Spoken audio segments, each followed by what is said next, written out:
The hall was silent. No sound, no movement, only light, soft blue light floating in the air. Thousands of alien historians watched. They were not studying war, not weapons, not power. They were studying something strange. Humans. A tall figure stepped forward. Archivist Kalor, old, ancient even. He raised his hand. A dead planet appeared in the center, gray, cold, still. No oceans, no clouds, no life. Kalor spoke. This world has been dead for billions of cycles. No core activity, no tectonic movement, no atmosphere. It is a grave. The other historians nodded. They knew this place. It had a name. Sector Void 7. The place no one touched, not even the Galactic Architects. Another figure spoke. Why was it abandoned? Kalor answered slowly. Thermal entropy reached maximum. Core energy lost. Impossible to restart, even with advanced methods. The architects tried once, long ago. They failed. The planet stayed dead, forever. A pause. Then the projection changed. New data appeared. Bright signals, fast-moving objects. Kalor looked confused. These readings, they are recent. The room shifted. Murmurs spread. Another historian zoomed the image. Ships, hundreds of them. No, thousands. They were not alien. They were human.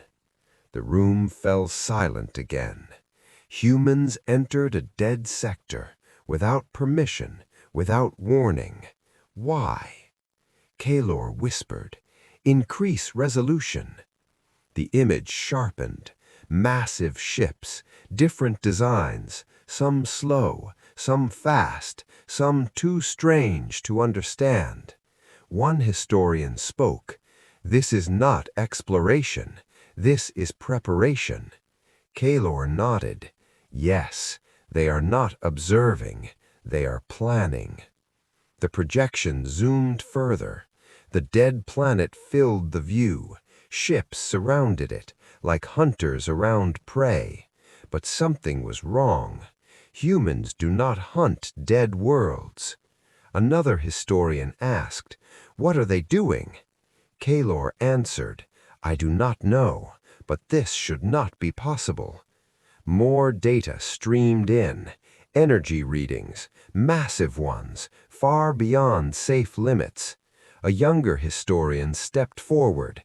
Their output exceeds standard containment. They risk total destruction. Kalor looked closer. No, they are not risking. They are calculating. The room grew tense. Humans do not act without reason. Another voice whispered, "What if they are trying to revive it?" Silence, then sudden laughter. "Impossible!" That word echoed. Impossible! The architects failed. The greatest minds failed. No species tries again after that. Kalor did not laugh. He stared at the data. Humans do not accept impossible. The projection changed again. A human transmission, translated slowly. Simple words.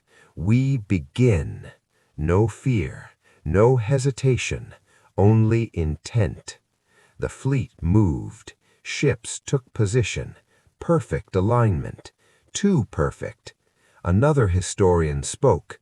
Their formation is mathematical, precise to impossible levels. Kalor replied, "They are calculating impact." The room froze. Impact? You mean they will strike the planet? Yes. Mass drivers activated. Kinetic payloads armed. The planet was about to be hit, not once, but thousands of times. A historian shouted, "That will destroy it." Kalor shook his head. "No, it will wake it." The first projectile launched, silent, fast, invisible almost. Then, impact, a flash. The planet shook. For the first time in billions of years, movement, tiny but real. The room gasped. Impossible! Another impact, then another, then thousands. The dead world trembled, like something waking from sleep. Kalor whispered, "They are forcing oscillation, artificial tectonics, brute force, madness, genius." No one spoke. They only watched. The planet cracked, not destroyed, changed. A deep vibration spread, slow, heavy, alive. Core readings appeared, faint, very faint, but there. Energy, returning. The architects said this would take 1 billion years. Humans started it in minutes. A historian whispered, "Why would they do this?" Kalor answered, "Because it was called impossible." The room fell silent again. Then Kalor asked a question, soft but heavy. If a species can wake a dead world, what else can they do? No one answered. The planet pulsed again, stronger this time. Something had begun, something the galaxy was not ready for. And the humans? They had just started. The planet was shaking, not breaking, not dying, waking, slow, heavy, deep like a giant heartbeat, sleeping for billions of years, now moving again. The alien historians watched. No one spoke. They could not, because this was wrong. Everything was wrong. The models said impossible. The data said impossible. The architects said impossible. But the planet, it was moving. Kalor leaned forward. Show core readings. Numbers appeared. Weak energy, but rising, very slowly, then faster. A young historian whispered, "This should not happen." Kalor answered, "But it is happening." Below the surface, deep inside the planet, cracks were forming. Not random, not chaotic, controlled. Every impact from the human fleet was calculated. Perfect angles, perfect force, perfect timing. Not destruction, precision. Another wave of projectiles launched, faster now, stronger. They struck again and again. The planet reacted. A deep vibration spread across the entire surface. Mountains shifted. Ancient stone broke apart. Dust clouds rose. For the first time, the dead world changed shape. Kalor spoke quietly. "They are forcing resonance." One historian asked, "What does that mean?" Kalor replied, "They are syncing the impacts with the natural frequency of the planet, forcing the core to move, like pushing a swing at the perfect moment, again and again." Silence, then realization. They are not hitting randomly. They are playing the planet like an instrument. Another massive impact. The planet shook harder. Then something new. A deep pulse from inside, not from the surface, from the core. The room froze. Core activity confirmed. The words appeared slowly, as if even the system was unsure. A historian stepped back. "No, that is not possible." Kalor did not move. He only watched. Humans just did it. The dead core was waking up. The pulse came again, stronger, then again, a rhythm, slow but real, like a heartbeat. The planet was alive, not fully, not yet, but no longer dead. The galaxy had never seen this. The architects tried with advanced tech, controlled energy, careful methods. They failed. Humans used force, raw, brutal, precise, and it worked. The projection zoomed closer. Human ships were changing position. New structures appeared, massive machines orbiting the planet. One historian asked, "What are those?" Kaylor replied, "Gravitational anchors. They are stabilizing the rotation." The planet began to spin, very slowly, then faster. Not natural, engineered, perfect balance. Without control, the planet would tear itself apart. Humans knew that. They planned for it. Every step, every risk, every outcome. Another pulse from the core, stronger now. Heat signatures increased, very small, but growing. A historian whispered, "They restarted thermal activity." Kaylor nodded. "Yes, they forced the heart to beat. Now they will make it stronger." The room was silent again. Then a new signal appeared. Human transmission, short, simple. Phase 1 complete, preparing Phase 2. No celebration, no emotion, only progress. The historians looked at each other. One asked slowly, "Do they understand what they have done?" Kaylor answered, "Yes, that is what makes it dangerous." Another impact wave launched, but different this time, heavier, deeper, targeting specific points. The planet reacted instantly. Cracks glowed faint red, heat rising from below. The core was not just moving, it was warming. Life needs heat. Humans were building that step, piece by piece, the impossible becoming real. Kaylor closed his eyes for a moment, then spoke. The architects waited for nature. Humans do not wait, they force nature to obey. The pulse came again, stronger than before. The rhythm was stable now, a true heartbeat. The dead world was no longer silent, it was alive, and the galaxy was watching in fear. Kaylor turned to the others and asked one question, slow, deep. If humans can restart a dead planet, what happens when they decide to change a living one? Silence filled the hall. No one answered, because they already knew the answer would not be safe. The planet was breathing now, slow, unstable, but alive. The core had awakened, heat was rising, movement had returned, but something was still missing. Air. The surface was still empty, still dead, gray stone under a dark sky. The alien historians watched closely, waiting for the next impossible step. Kaylor spoke softly. Atmosphere is the hardest part. Energy alone is not enough. You need chemistry, balance, time. A young historian asked, "Then how do humans plan to do it?" Kaylor did not answer immediately. He zoomed the projection. Orbiting ships appeared. Smaller units launched, thousands of them, moving like dust around the planet.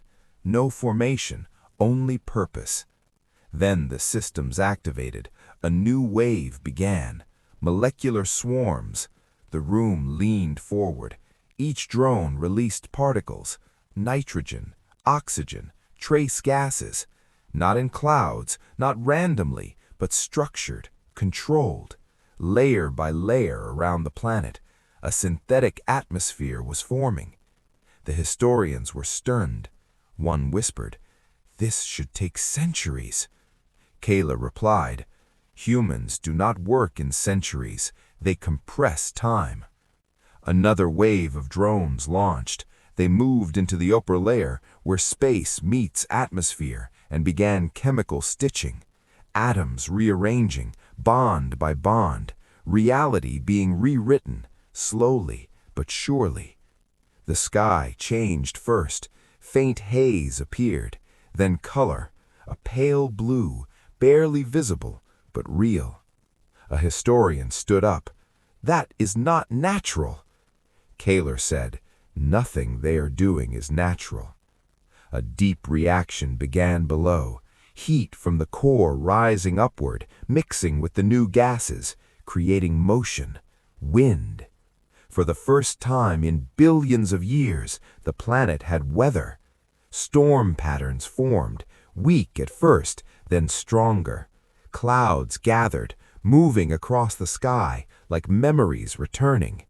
The surface shifted again. Dust lifted, carried by wind across empty plains. A dead world was learning to move air. One historian asked quietly, "How can they control chemistry at this scale?" Kaler answered, "They are not controlling it, they are guiding it. There is a difference." A pause, then another wave of drones activated. These were different, bioaccelerants. The word echoed in the hall. Bio means life, accelerant means speed. Together, dangerous. The drones released engineered compounds, landing on barren ground. The stone reacted, slowly at first, then faster. Cracks formed, but not destruction, growth. Tiny structures appeared, microscopic life seeds, synthetic at first, but evolving, fast, too fast. The historians were silent again, watching something that should take millennia unfold in hours. The sky deepened, blue becoming richer, clouds thicker, rain forming, first drops, then streams, water returning to a world that had forgotten it. Kaler spoke. "They are not building atmosphere only. They are building a system. Everything must connect. Air, water, heat, life." Another historian asked, "Is this even sustainable?" Kaler looked at the planet and said, "It will be if they finish before collapse." A pause filled the hall. Then a new alert appeared. Human transmission. Short, stable. Atmosphere layer stable, proceeding to biosphere activation.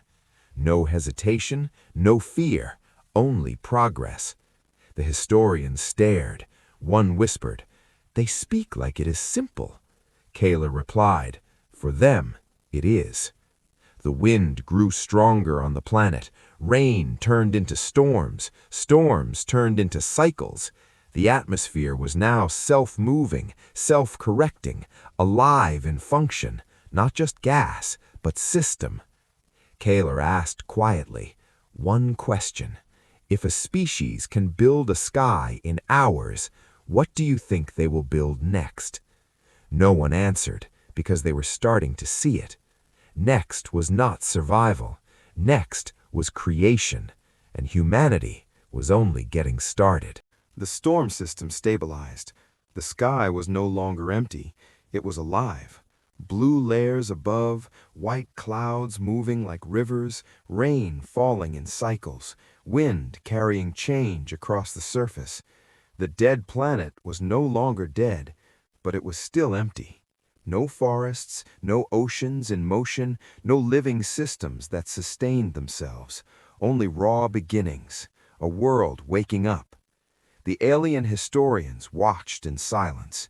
Even Kaler had no words for a moment. Then the human fleet moved again. Deeper phase started. The projection shifted. New units deployed. Small vessels, black-shaped, silent. They entered the atmosphere like falling dust. Each one carried bioaccelerant cores, engineered life seeds. Not natural organisms, not fully artificial either, something in between. Designed to evolve, designed to adapt, designed to spread. A young historian finally spoke. "This is impossible. Life cannot be forced like this." Kaler answered slowly. "It is not being forced, it is being encouraged. There is a difference." The first impact points were chosen. Dry basins, cracked plains, ancient riverbeds that no longer had rivers. The drones landed and released their payload. At first, nothing happened, just dust, just silence.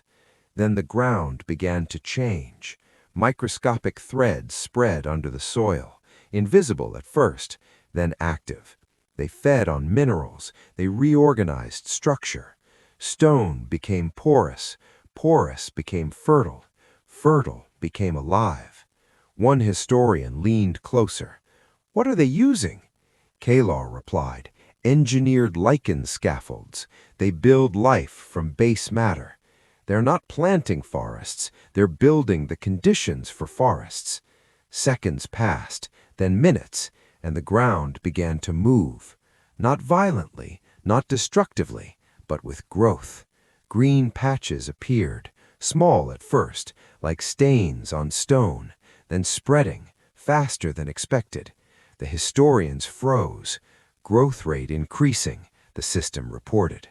The words echoed through the chamber. "Growth rate increasing," again and again.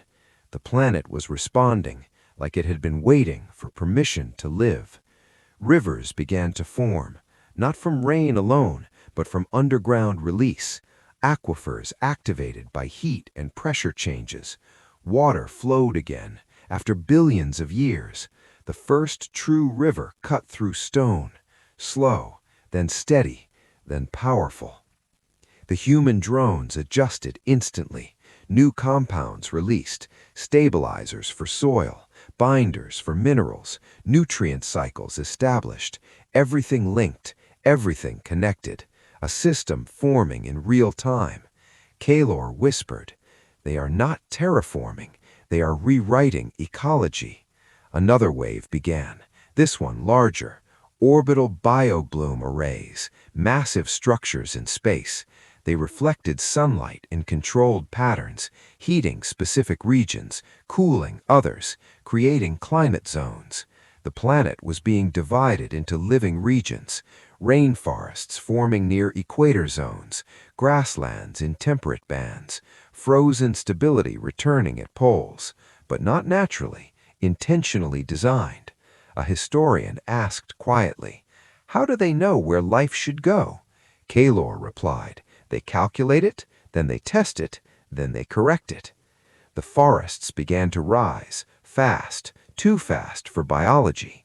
Trees emerging within hours, not seeds, not saplings, full structures building upward, branching as they grew, like architecture made of wood. The ground turned green across entire continents. What was once gray stone now shimmered with life. But something else happened, something unexpected. The ecosystem began to stabilize itself without human control. The systems started interacting. Wind patterns carried seeds, rivers carved nutrient paths, forests expanded into plains naturally. The human system slowed. They stepped back, observing, adjusting only when necessary. A young historian asked, "Is this still controlled?" Kalor hesitated, then said, "It is no longer fully controlled. It is becoming independent." A silence fell. That was more dangerous and more beautiful than anything before. The planet was learning to live on its own. The first animals appeared shortly after. Not fully evolved species, but accelerated constructs. Microfauna released into soil systems, then insects, then small aquatic organisms in forming lakes, each one designed to trigger evolutionary chains, each one unlocking the next stage of life. The lakes turned blue, reflecting sky and cloud. Fish-like organisms appeared, not natural evolution, but guided adaptation. The historians were no longer just watching, they were witnessing speed beyond comprehension. A civilization in orbit was building a planet like an artist paints a canvas. Kalor spoke again. "This is what humans do. They do not wait for nature, they collaborate with it." The sky darkened slightly. Night cycle simulation began, controlled dimming from orbital mirrors. Stars appeared above the blue atmosphere. For the first time, the planet had night. The forests grew taller, stronger, more complex, entire ecosystems forming in compressed time. A river delta formed in hours, spreading life into continents. One historian finally asked, "What happens when this world becomes fully alive?"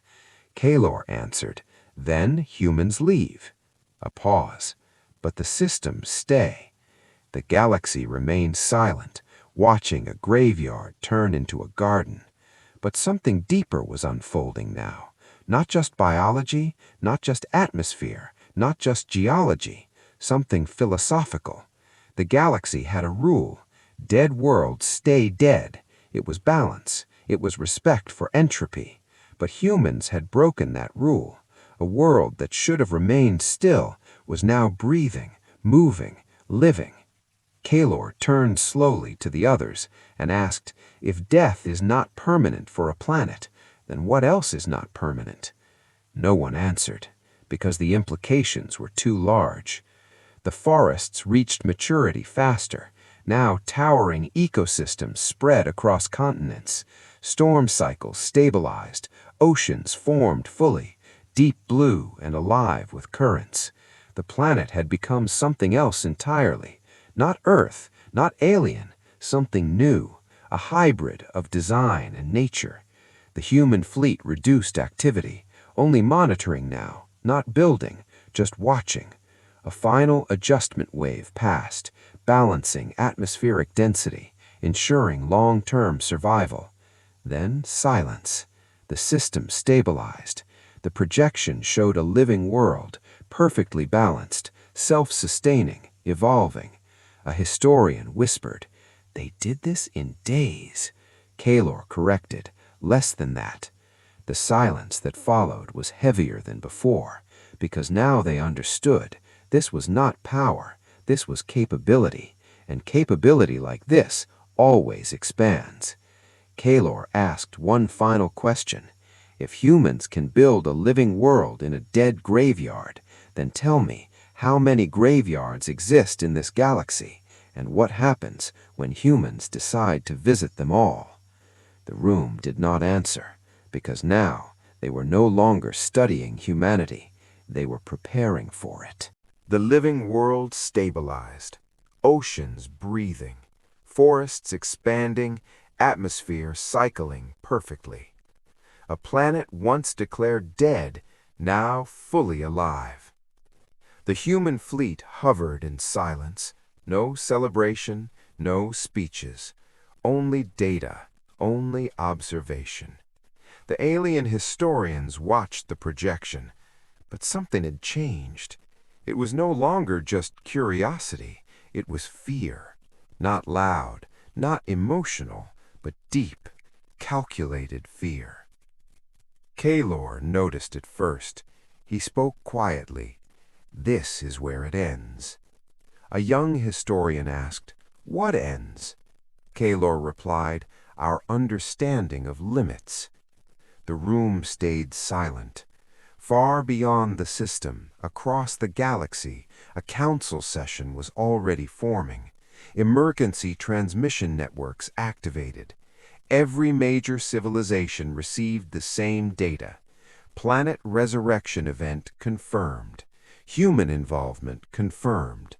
Time required under planetary rotation cycle. The reaction was immediate. Debates turned into panic, then panic into policy, then policy into a single decision. The Galactic Accord convened, a rare gathering. Emergency vote initiated. Topic: FTL travel restriction. The proposal was simple. No species should be able to alter planetary systems at this speed. No species should compress evolution. No species should bypass natural cosmic time. And humanity was the proof. The vote passed. FTL usage across monitored regions was restricted. Routes locked, navigation grids frozen. Interstellar lanes collapsed into controlled corridors. The galaxy believed it had acted in time to contain an anomaly, to protect balance. But Kalor was watching something else. Human ships did not react, not immediately. There was no panic signal, no protest, just silence. Then a new transmission appeared. Short, human origin, classification unknown. The historians leaned closer. Kalor read it first. Manual override protocol initiated. The room froze. A younger historian whispered, "What does that mean?" Kaylor answered slowly, "It means they do not need FTL the way we define it." The projection shifted. Human engineering data appeared. A ship design unlike anything recorded. No standard jump core, no warp lattice. Instead, manual fold sequencing, self-calculated space-time transition, independent navigation through raw geometry. A ship that did not obey routes, it created its own path. A historian stepped back. "That should not be possible." Kaylor replied, "We keep saying that, and they keep doing it." The human ship activated, not in dramatic fashion, no explosion of light, just disappearance, then reappearance, far beyond restricted zones, bypassing locked corridors entirely, not breaking rules, ignoring them, because the system did not apply. The galaxy tried to track it, failed. The ship was not moving through space, it was moving through decision. Kaylor watched closely, then spoke. "They are not traveling faster, they are redefining travel." Silence returned, but this time it was different. The Council believed it had contained humanity, but containment requires boundaries, and humanity was already stepping outside them. Back at the resurrected planet, the forests had reached stability. Animals moved freely. Oceans flowed in perfect cycles, a full ecosystem now independent. The human fleet began to withdraw, slowly, respectfully, like gardeners leaving a blooming field. But Kaylor noticed something strange. The humans were not leaving entirely. They were leaving something behind. Orbital markers, data relays, observation nodes, not control systems, but memory systems. The galaxy would always know this world was once dead, and humans brought it back. A historian asked softly, "Why do they do this? Why revive what the universe already abandoned?" Kaylor looked at the living planet and answered, "Because they refuse to accept finality." A pause, then he added, "And because they can." The galaxy had tried to define humanity, weak, new, insignificant, but every time humanity responded with action that rewrote the definition itself. A final council message arrived. FTL restriction fully enforced. Human compliance requested. Kaylor looked at it, then at the human fleet, and said, "They will not comply." A historian asked, "How do you know?" Kaylor replied, "Because compliance requires agreement, and humans never agreed." The resurrected planet rotated beneath them, blue oceans glowing under starlight, storms moving like breathing patterns, forests alive with motion, a perfect contradiction to everything the galaxy believed. Kaylor asked one final question. If humans can rebuild a dead world and bypass the rules of interstellar travel, then what exactly are we trying to contain? No answer came, because now even the question felt outdated and far away. Humanity was no longer inside the system. They were observing it and deciding what came next.